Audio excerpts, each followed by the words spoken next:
से ही व्याप्त है। बोले कौन सा? अरे वही हे नारद जी जो आपने व्यास जी को दिया था। बोले कौन सा?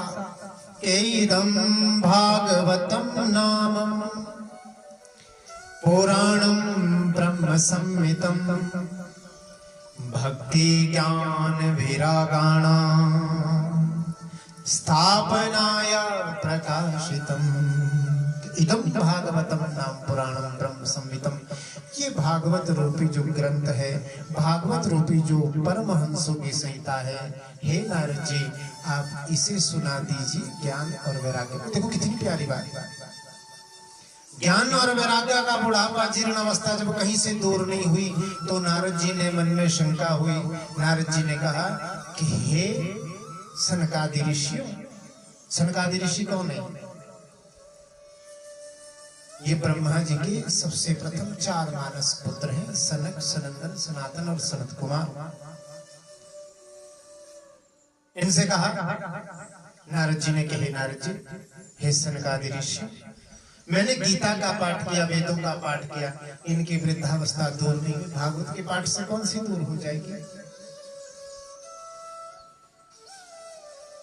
सनकादि ऋषियों ने कहा कि हे नारद जी देखो कितनी प्यारी बात पूछी। नारद जी से कहा सनकादि ऋषियों ने कि हे नारद जी एक आम का वृक्ष है, उस सारे वृक्ष में रस है, सारे वृक्ष में रस बड़ा बड़ा होता है, रसमय होता है, परंतु यदि उस वृक्ष के रस का स्वाद चखना हो, उस रस को ग्रहण करना हो, तो उसके लिए हमें प्रतीक्षा करनी पड़ेगी। किस बात की?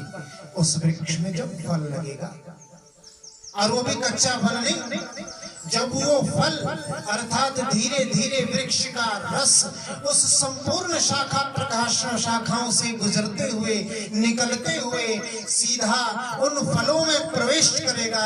ऋतु आने पर जब वो फल पकेगा, पककर जब वो फल एकदम पुष्ट हो जाएगा, फिर उस संपूर्ण वृक्ष के रस को ग्रहण करना होगा, तो उस फल में वो संपूर्ण वृक्ष का रस होगा। ऐसे ही हे नारद जी के निगम कल्पतरोर गलितम फलम शुकमुखातम मृतद्रव संयुतम पिबत भागवतम रसमालयम मुहुरहो रसिका भुवि भावुका।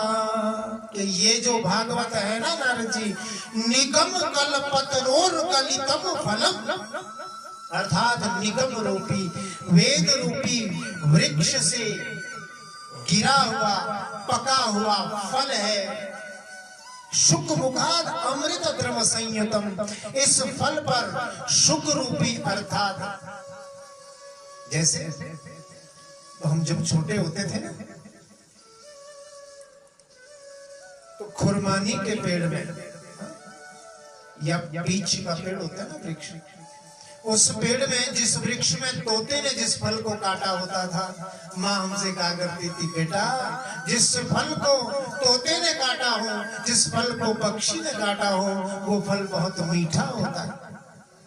तो हम लोग क्या करते, उस फल को निकालते थे, जितना भाग तोते ने खा रखा होता था उस भाग को निकाल लेते थे और बाकी फल को खाते थे और फिर कहते थे आहा कितना मीठा। ऐसा कहते थे।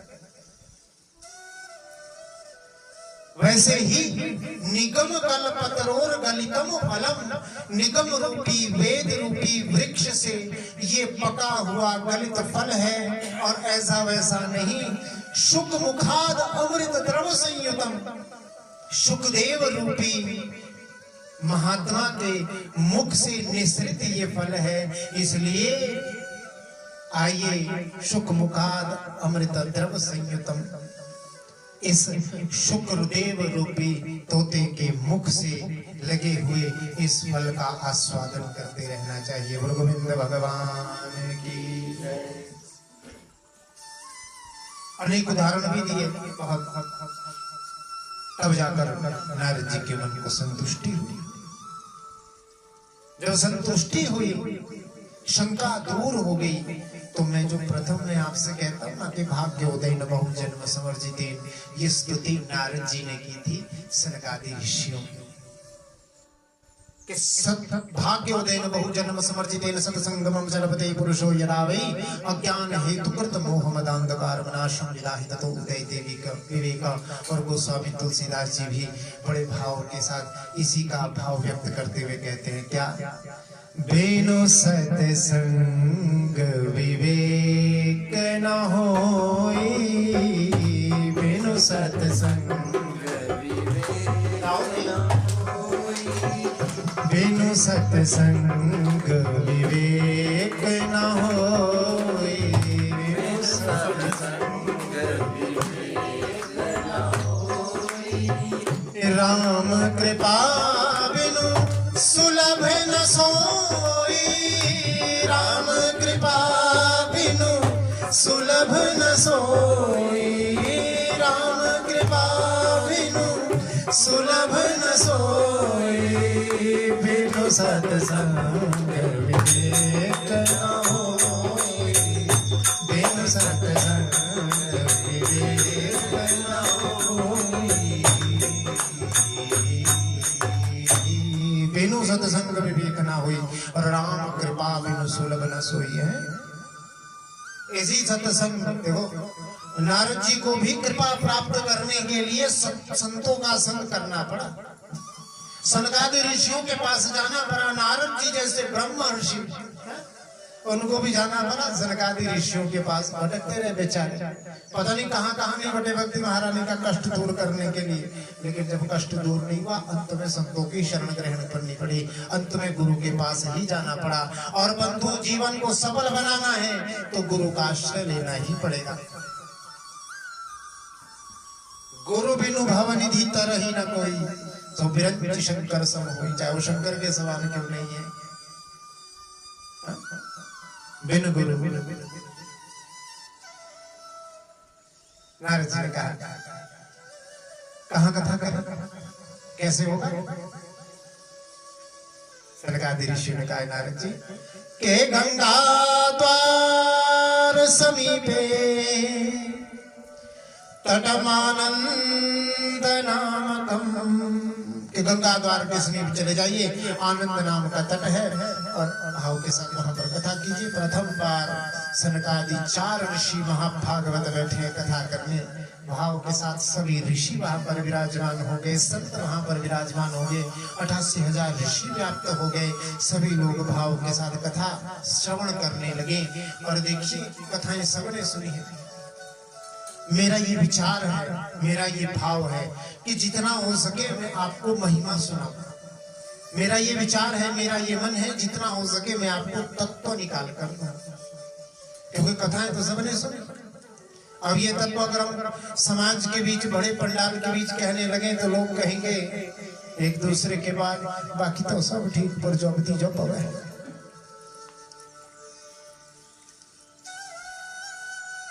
इसलिए मेरा विचार है कि आप भाव से सुने। सनकादि ऋषियों ने कह दिया क्या, के सदा से श्रीमद् भागवती कथा, यस्य श्रवण मात्रेण हरिचित्तम समाश्रयेत। ये भागवत की कथा कैसी है। सनकादि ऋषि कहते हैं कि नारद जी, हे ऋषियों, हे श्रोताओं, ये भागवत की कथा कैसी है। इसका सदा सेव्या, इसका सदा पान करते रहो, सदा पान करते रहो। किसका, बोलो, किसका पान करते रहो, किसका श्रवण करते रहो, बोलो बोलो। हाँ मुझे तब कथा सुनाओ, तो सुनाओ, नहीं तो श्रीमद् भागवती कथा, इसका सदा सेवन करते रहना चाहिए, इसका सदा पान करते रहना चाहिए। प्रविश्य कर्णरंध्रेण दीपक, प्रविश्य कर्णरंध्रेण। कलयुग में भगवान यदि हमारे हृदय में प्रवेश करेंगे, आंखों से प्रवेश नहीं कर सकते। प्रविश्य कर्णरंध्रेण, भगवान प्रवेश करते हैं कानों के माध्यम से। गुरु भी मंत्र देता है तो कानों में देता है। श्रीमद्भागवती कथा यस्य श्रवण मात्रेण, जिनके श्रवण मात्र से जिस कथा के श्रवण मात्रेण हरिश्चित्तम शमाश्रयेत, हरि अर्थात गोविंद भगवान हमारे हृदय में आकर विराजमान हो जाते हैं। बोलो गोविंद भगवान की जय। दुर्लभैव कथा लोके श्रीमद्भागवतोद्भवः, ये दुर्लभ है महाराज कथा।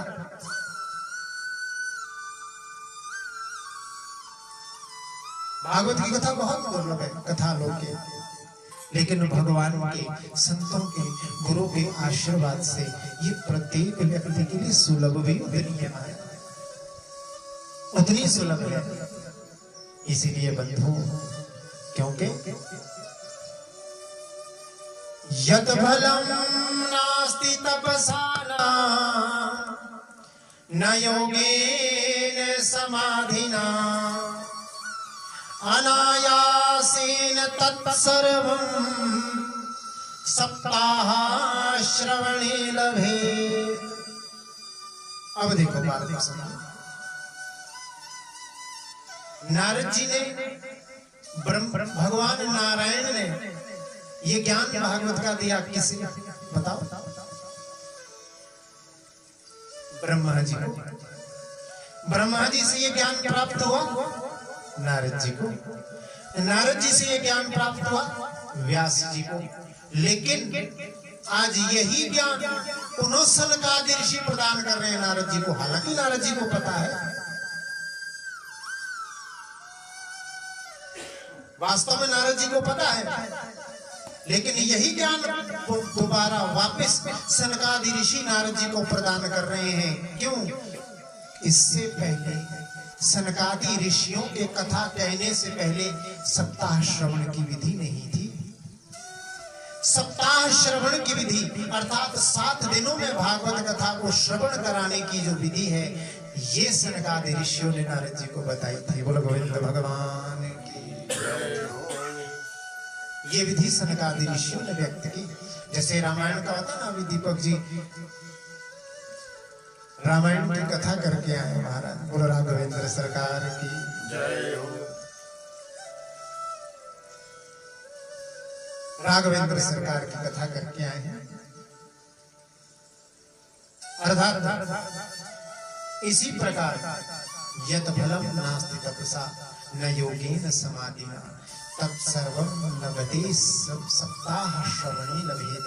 वो सब कुछ जो फल तप से नहीं मिलता, जो योग से नहीं मिलता, जो समाधि से नहीं मिल पाता, वो फल सप्ताह के श्रवण करके, भगवान के सप्ताह विधि को श्रवण करके अनायास ही प्राप्त हो जाया करता है। बोलो गोविंद भगवान की जय। इसलिए जितना समय लगे भाव के साथ कथा श्रवण किया करो। इन 7 दिनों में 7 बातें भी जीवन में आ जाए तो जीवन धन्य हो जाता है। आपके हृदय में कोई एक बात भी अच्छी लग गई, आपने उसे जीवन में ग्रहण कर लिया, तो मेरा यहाँ से कथा कहना और आपका कथा श्रवण करना धन्य हो जाएगा, सफल हो जाएगा। इस प्रकार से सनकादि ऋषि भाव के साथ वर्णन कर ही रहे थे विधि का, तो उसी समय भाव के साथ भक्ति महारानी अपने दोनों पुत्रों के साथ ज्ञान और वैराग्य को साथ लेकर, युवावस्थित पुत्रों को साथ लेकर सभा के मध्य में प्रकट हो गई। गुरु भक्ति महारानी की जय।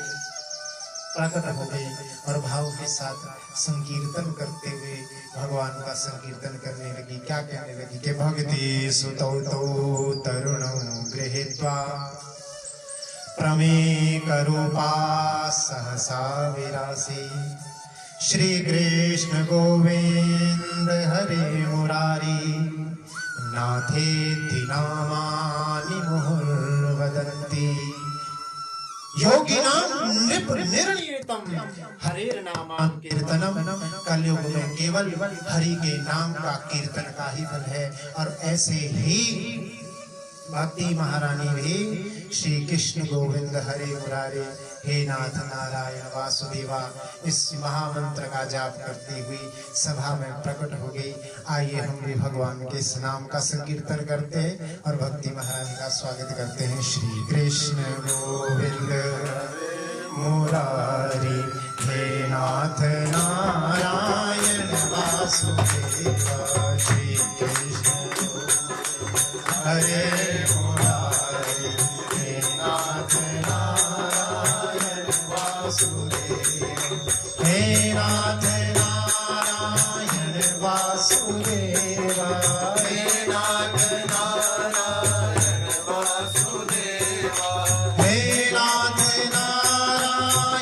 वासुदेवा हे नाथ नारायण वासुदेवा हे नाथ नारायण वासुदेवा हे नाथ नारायण वासुदेवा हे नाथ नारायण वासुदेवा हे नाथ नारायण वासुदेवा हे नाथ नारायण वासुदेवा हे नाथ नारायण वासुदेवा हे नाथ नारायण वासुदेवा श्री कृष्ण गोविंद हरे मुरारी हे नाथ नारायण वासुदेवा श्री कृष्ण गोविंद हरे मुरारी हे नाथ नारायण वासुदेवा राधे कृष्णा कृष्णा कृष्णा हरे कृष्णा कृष्णा कृष्णा राधे कृष्णा कृष्णा कृष्णा हरे राम हरे राम हरे राम राम राम हरे हरे हरे कृष्णा कृष्णा कृष्णा हरे हरे हरे कृष्णा कृष्णा कृष्णा हरे हरे हरे राम राम राम हरे हरे हरे राम राम राम हरे हरे हरे कृष्णा कृष्णा कृष्णा हरे हरे हरे कृष्णा हरे कृष्णा बोलो गोविंद भगवान की जय हो। इसलिए बंधुओं माता जी का देखो बड़ा प्रयास रहा है इनकी पुत्रियों का, इनके भाव के साथ संपूर्ण परिवार का ये बड़ा भाव रहा कि भाव के साथ भगवान की इस कथा का हम लोग श्रवण भी करें और आपके पुरोहित जी का भी बड़ा भाव रहा कि आपको इस सन्मार्ग पर चलाया। क्योंकि बंधुओं सकल पदार्थ है जगमाही और कर्महीन नर पावत नाही। संसार में अनेक पदार्थ हैं परंतु कर्महीन जो व्यक्ति है वो प्राप्त नहीं कर सकता। इसलिए बंधुओं आज विचार तो ये था, अभी तो समय है 10 मिनट और कहेंगे फिर वाणी को भी विराम देंगे, क्योंकि समय की बड़ी मर्यादा होती है। सुबह 4 बजे सभी ब्राह्मण वृंदों को उठना पड़ता है, फिर उसके बाद नित्य कर्म आदि से निवृत्त होकर मूल पाठ भी करना होता है और पूजा पाठ भी जप आदि भी करने होते हैं। इसलिए 15 मिनट और कहेंगे, इससे अधिक नहीं। तो भाव के साथ इन्हीं जब भक्ति महारानी सभा में प्रविष्ट हुई पहुंची तो भक्ति महारानी ने कहा कि यहाँ पर सभी के बैठने का स्थान है, मैं कहाँ पर रहूं? तो सनकादि ऋषियों ने कहा कि हे भक्ति महारानी आप रहें कहाँ? भक्तों के बोलो कहाँ? हृदय में, बोलो गोविंद भगवान की जय। बोलो भक्ति महारानी की जय। इसीलिए बंधुओं देखो, अब नारद जी ने प्रश्न किया कि प्रभु कैसे कैसे पापियों को मुक्ति मिलती है। आपने कहा कि पापियों को मुक्ति मिलती है और क्या क्या होता है। सप्ताह यज्ञेन कथामयेन के विशुद्धयन्ति वदतु मह्यम। और कौन कौन शुद्ध होते हैं, कैसे कैसे लोगों को इससे शुद्धि प्राप्त होती है। सनकादि ऋषि कहने लगे देखो अब मैं आपको बताता हूँ। भागवत जी में ही वर्णन है, कहीं बाहर से नहीं, एक शब्द भी कहीं बाहर से नहीं, केवल भागवत जी का। सनकादि ऋषियों ने कहा कि नारद जी के ये मानवा पाप कृतास्तु सर्वदा दुराचार रता विमार्गगा और क्रोधाग्निदग्धा कुटिलाश्च कामिना सप्ताह यज्ञेन कलौ पुनन्ति ते। जो सदा पाप में रहते हैं, पाप कृतस्तु सर्वदा दुराचार रता, जिनका आचार जिनका व्यवहार जिनका खान पान शुद्ध नहीं है, विमार्ग का उल्टे मार्ग पर चलते हैं, क्रोध करते हैं, क्रोधित स्वभाव में कभी परिवार को डांटते हैं, कभी पत्नी को मारते हैं, कभी बच्चों को मारते हैं। क्रोधाग्निदग्धा कुटिलाश्च कामिनः, कुटिल है, कामी है। सप्ताह यज्ञेन कलौ पुनन्ति ते। सप्ताह के इस भागवत की कथा श्रवण कर ले, पापों से मुक्त हो जाया करते हैं। लेकिन आवश्यकता है किसकी? भाव की। केवल सुनना नहीं, उसे सुनकर अपने हृदय में उतार देना, यही भागवत का भाव है। और पंचोग्र पापाचल छद्मकारिणम्, जिसने अपने जीवन में 5 प्रकार के पाप किए हो। 5 प्रकार के पाप कौन कौन से हैं? कि ब्रह्मघ्नश्चैव गोघ्नश्च, एक तो होता है पाप, एक होता है महापाप। जो महापाप की गिनती में आते हैं वो है 5। अब देखो मैं बता रहा हूं, ध्यान से सुनना। ब्रह्मघ्नश्चैव गोघ्नश्च स्वर्णतेयी च मद्यप तत्संसर्गी पंचमश्च सप्ताह यज्ञ उग्र पापा प्रकीर्तिता। ये उग्र पाप कह गए, महापाप। ब्रह्मघ्नश्चैव,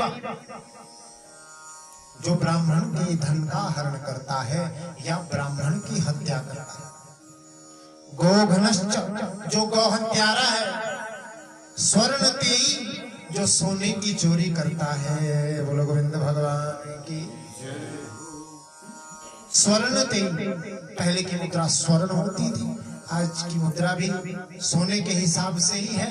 लेकिन आज की जो मुद्रा है वो धन, पैसा, संपत्ति, अर्थात जो धन की चोरी करता है। 3 इतने हो, ब्राह्मण हत्या, ब्राह्मण हत्या, गौ हत्या, धन को चुराने वाला, मद्यप अर्थात शराब पीने वाला। बोलो गोविंद भगवान की।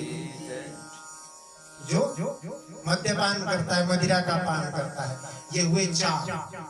तत्संसर्गे पंचमश्च, और 5वां पाप वो है जो साथ में इनका संग करता है। बोलो गोविंद भगवान की। ये पंचम पाप, उग्र पापा प्रकीर्तिता, ये सब उग्र पाप है। बोलो गोविंद भगवान की। इसलिए इन पापों से बचो तो अच्छा है महाराज। कायेन वाचा मनसेन्द्रिय वा, वाणी से, मुख से। तो बंधुओं, इस प्रकार से कहा। नारद जी ने पूछा क्या कोई ऐसा पापी था जिसकी इससे मुक्ति हुई? आत्मदेव और धुंधुकारी धुंधुली की कथा सुनाई आपने, बहुत सुन रखी है। केवल इसमें ज्ञानार्चन की बात इतनी है, जब भाव के साथ धुंधुकारी महाप्रेत होकर मृत्यु को प्राप्त हो गया और आत्मदेव जी भाव के साथ वापस आए तीर्थ यात्रा आदि से, अपने घर में पहुंचे। धुंधली ने भी कुएं में जाकर अपनी आत्मदाह कर दिया। आत्मदेव जी महाराज भी भाव के साथ मन और वाणी से भगवान का संकीर्तन करते हुए श्रीमद् भागवत महापुराण के 10वें स्कंद का पाठ करते हुए वन की ओर चले गए। उत्तम गति को प्राप्त किया। जब गोकर्ण जी महाराज वापस सभी का पिंडदान करके वापस अपने घर पहुंचे, तो घर पहुंचकर वो धुंधुकारी जो महाप्रेत बन गया था, वो गोकर्ण जी महाराज को डराने लगा। तो गोकर्ण जी महाराज ने भाव के साथ जल हाथ में लेकर उससे पूछा कि तुम कौन हो? प्रेत ने कहा कि मैं आपका भाई हूँ, मैंने अपने ही कुकर्म के कारण अपना ब्रह्मत्व नष्ट किया था, मेरी मुक्ति का उपाय बताएं। तो भगवान अगली सुबह जाकर आज गोकर्ण जी महाराज ने हाथ में जल लिया और हाथ में जल लेकर अपने संध्या के तप से, अपने संध्या के बल से सूर्य नारायण की गति को रोक दिया। सूर्य नारायण से पूछा कि मेरे भाई की मुक्ति का उपाय बताएं। तो सूर्य नारायण ने गोकर्ण जी महाराज को बताया क्या कि श्रीमद् भागवतान मुक्ति सप्ताह वाचनम कुरु, कि हे गोकर्ण जी महाराज, आपके भाई की मुक्ति केवल और केवल श्रीमद् भागवत महापुराण की श्रवण मात्र से हो सकती है। तो आज गोकर्ण जी महाराज ने भी सुंदर पंडाल का निर्माण किया, जैसे बना है चतुस्तंभ आदि का निर्माण, सर्वतोभद्र मंडल आदि का निर्माण, गणेश पीठ का निर्माण, दक्षिण दिशा में पंच ग्रंथि के सहित सप्तदंड रखा गया, बांस का एक डंडा रखा गया जैसे यहाँ रखा था। गोकर्ण धुंधुकारी जी महाराज उसमें आकर विराजमान हो गए वायु रूप में। 7 दिन की कथाएं करते करते जब 7 दिन पूरे हुए, 7वीं ग्रंथि को फोड़कर धुंधुकारी जो महाप्रेत था आज वो चतुर्भुज रूप में सभा के मध्य में प्रकट हो गया। बोल गोविंद भगवान की जय। धुंधुकारी के भूत बनने का भाव क्या है? भाव इतना ही है महाराज, मनुष्य को भूतकाल का शोक होता है, पिछला शोक। हम पिछला सोचकर ही दुखी होते हैं। अर्थात भूत बनने का तात्पर्य यही है दीपक जी कि मनुष्य को पिछला शोक होता है, अगले का नहीं। मनुष्य अपने पिछले सुखों के भोगों को याद करके दुखी होता है। जो अपने उसने जीवन में सुख भोगे हैं ना, उन सुखों को याद करके दुखी होता है। हाय मैं ऐसे रहता था, हम लोग ऐसे रहते थे, हम ऐसा करते थे, हम ऐसे रहते थे, हम वैसे रहते थे, यही बहुत है हमारे। और मनुष्य अपने किए हुए कर्म पर शोक करता है, संतापित होता है, दुखी होता है। यदि कोई कुकर्म भी किया होगा ना तो उस कुकर्म को याद करते हुए कहेगा हाय मैंने अपने जीवन में बहुत बुरा किया, उसे सोचकर दुखी होता है। अपने अच्छे कर्मों को और अपने बुरे कर्मों को, दोनों कर्मों को याद करके जो दुखी होता है, भयभीत होता है और ये सोचता है कि भविष्य में मेरा क्या परिणाम होगा, वास्तव में वही धुंधुकारी है महाराज। बोलो गोविंद भगवान की। और उसी तरह वर्तमान में भी इस समय में जो हमारा मोह होता है, इस वर्तमान में जिस मोह से हम ग्रसित रहते हैं, अपने पन से ग्रसित रहते हैं बंधुओं, उसी को वास्तव में धुंधुकारी के भूत बनने के भाव को कहते हैं। बोलो गोविंद भगवान की जय। और बंधुओं यदि देखा जाए तो धुंधुकारी के चरित्र से हमें एक ही शिक्षा लेनी है। क्या? धुंधुकारी के चित्र से हमें शिक्षा प्राप्त होती है कि शास्त्रों का उल्लंघन हमें कभी नहीं करना चाहिए। जो शास्त्रों का मार्ग कहे, जो बताए, सदैव उसी मार्ग पर चलते रहना ही हमारा स्वभाव होना चाहिए। इसलिए बंधु हम कहते हैं जो हम लोग कभी कभी, बस तो कलयुग है, कलयुग का प्रभाव पड़ता ही है मनुष्य के हृदय में। भगवान के नाम रूपी को हृदय में धारण करो। और बंधु जो भगवान के इस हृदय, भगवान के नाम रूपी शास्त्र को हृदय में धारण करता है, उसका उल्लंघन जो कभी नहीं करता, भगवान उसका कभी पतन नहीं होने देता। गोविंद भगवान की जय। राम कथा मंदाकिनी और चित्रकूट चित चारु, तुलसी सुभग स्नेह बन, श्री रघुवीर विहार।